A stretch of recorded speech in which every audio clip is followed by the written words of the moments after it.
So Mick, I think it's worth letting our prospect clients know when they engage with Damarti exactly what the process is and how we go from start to finish. So the first thing that we send to our prospect clients is a questionnaire. It asks questions such as budgets, if they have drawings, how far in their build process they're in.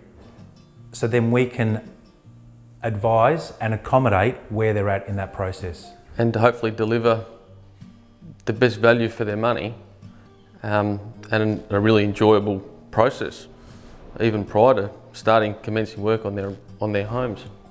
We find the whole process with the client is about relationships.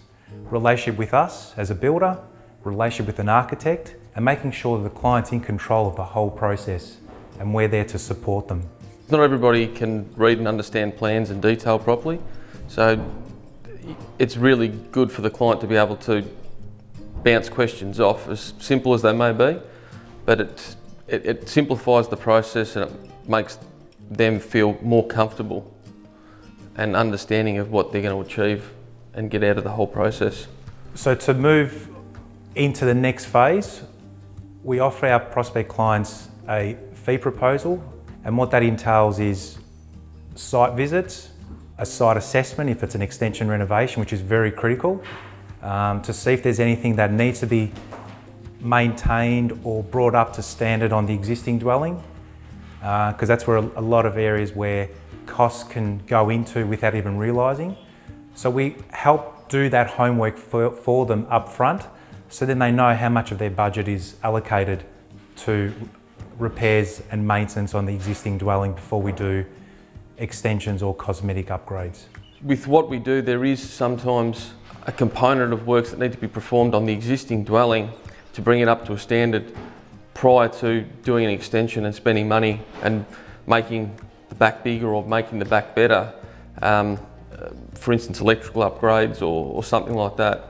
And that can sometimes chew into the budget they've already allocated to doing the build. So if we can get in early enough and eliminate that from happening, they can actually not spend all that money on drawings and work through that process with us and have a better outcome.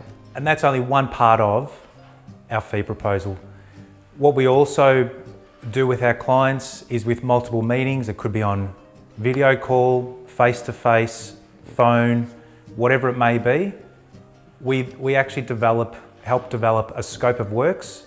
So what needs to be done, what's included, what the client would like to provide or what input they would like to have to the project.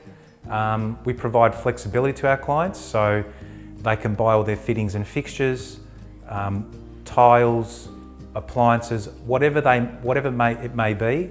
The client is able to provide those to us and we install those for them. But we can also do from the other end with our in-house stylist. We can actually help with colours, brands, whatever that may be from that initial design stage, and then actually supply those items as well and install. So as a full package, we invest a lot of time to get an accurate proposal. So by giving a thorough and accurate proposal, allows the client to see exactly where the cost lies. The price is broken up into different categories, so it could be plumbing or electrical or fittings or plastering, so it is broken down. And that provides transparency, shows where the cost lies. It allows clients to ask us questions, why is it so more for plastering compared to another area, or it could be carpentry.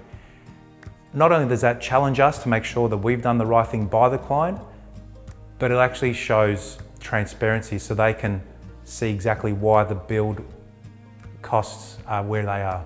The reason for the proposal or the fee proposal is to cover, for the amount of time and effort that we put into that initial stage, but more importantly, it provides that transparency of costs, meeting budget, timeline, and planning. One of the key things that we always see, or most out of 7 out of 10 clients we see, that not enough emphasis goes into planning and design, and it's quickly putting a shovel in the ground and starting. So we try and encourage our clients to get as much design and planning done up front to minimise or eliminate any surprises during the build phase. Developing that scope of works also, we try to eliminate the unforeseen costs through the process. So developing that scope of works, although this process might take a little bit longer up front, it's actually speeding up the process through the build. Once we go through this process and our relationship has blossomed during that initial phase, well, it's only going to get better throughout the whole project, all the way through. If for some reason the clients don't want to proceed, there's no strings attached. But if they do proceed with us to do the build, as a way of saying thanks, we provide a portion of that fee back on the deposit invoice. Just a way of appreciating them signing up with us.